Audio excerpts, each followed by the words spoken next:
Benny Billinger here, Benny B21, whatever you want to call me, and welcome to my channel. This is the creation of the channel. This is the first video, and my focus is to bring out the best content possible. So, a little bit of background on myself.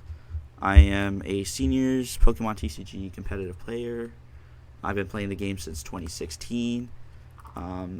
In the juniors division, I was a 10-time regional champion and a 2-time international champion.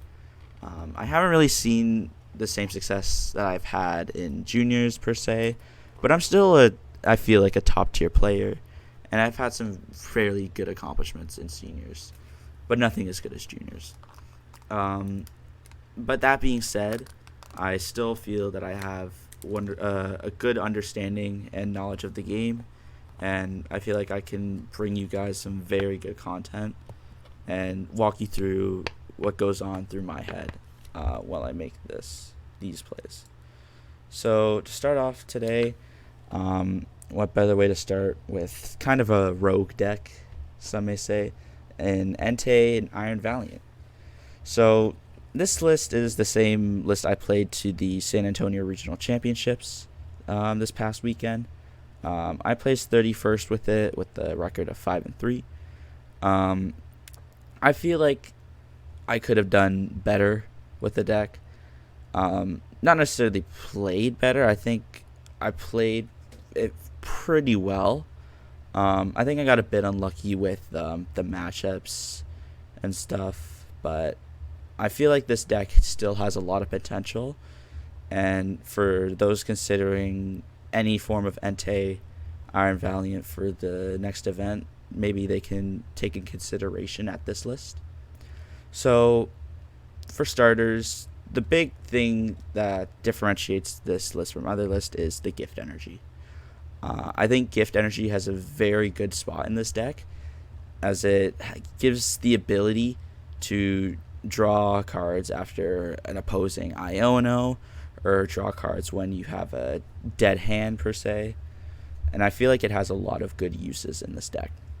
There's also a Roxanne in here, which I feel like is good for late game hand disruption. That's the one thing I found this deck really lacked up until the event, is hand disruption. So this paired with gift energy, I feel like is a very good combo late game. Otherwise, there's a Moltres in here.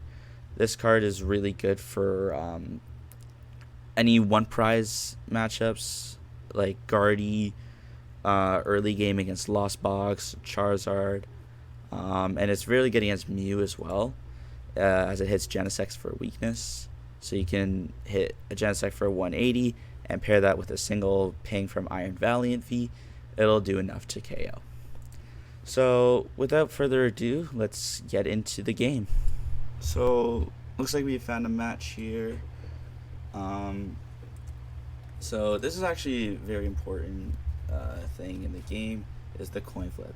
Now if we win, you typically want to choose second with this deck, as the deck has a lot more strengths going second rather than going first.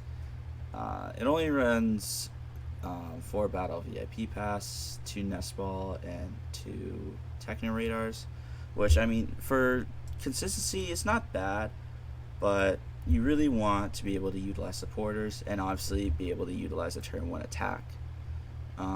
Judging by our opponent's mulligan, it looks like it's either some sort of Lost Zone box super effective goggles deck, or just a Tina with Town Store, but I'm assuming it's a Lost Box goggles deck. So starting Entei here, I really like. It gives us the fleet-footed, and I think this hand is honestly stellar. We have Forest Seal Stone, we have Future Booster Energy Capsule, and all in all, I think this matchup is pretty favored for Entei. I think pretty much any Lost Zone deck is favored for Entei, as the comfies are just so easy to target down, and it honestly just feels like bullying sometimes on the comfies. But I don't think this matchup is completely unwinnable for Lost Box Goggles. So we see Escape Rope here in the comfy. Obviously you need to get the cards in the Lost Zone in order to use Mirage Gate and Sableye. Ooh, discarding a battle VIP pass there is interesting. Not really something you want to do on the first turn. And top deck Mavis in there is really good for us. So just like with the Colress and Comfy sequencing, I think you always want a Colress before you use Fleet-Footed. I think that this hand we got here is good. I think I'm probably going to utilize Moltres here. I think it's really good in this matchup. Just take a knockout on a Comfy. As a one price threat, it's just a very solid card all around. So I'll take those.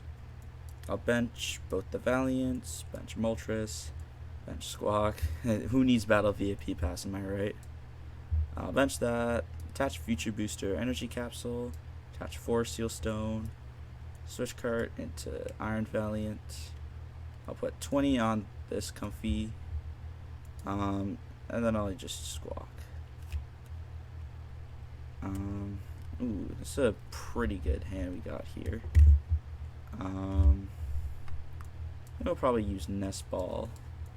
Now, what we want to grab here is honestly dependent on what we think our lines are going to be later in the game. I think the optimal board state would just to be get a 3 Iron Valiants. We already have Entei down, and if the Moltres does end up getting knocked out, we could potentially respond with just 3 Iron Valiants and a Metacham on something else, which is really good. Let's retreat here into this, do 20 to the Comfy, and I think I'm fine sitting on my other switching cards here. Obviously, we have to Mega Base onto the Moltres for its effect to work, which is doing 70 more damage. Then I'll use switch into Moltres. I'll manual attach here and take the knockout with Inferno Wings. So all in all, I think that was a very successful turn. We got our board established. We're sitting on 3 switching cards and now a gift energy for the Entei. We have 4 Seal Stone available to us. I think this game is going pretty well for us so far. And now we just sit and wait and see what our opponent does. So, as I said earlier, the game plan against Lost Zone decks is to kill the Comfies mainly. They're just really easy to kill. Sometimes the switch carts can make it a little rough when there's already damage placed on the Comfy, but most of the time it's not a problem, especially with the 40 here.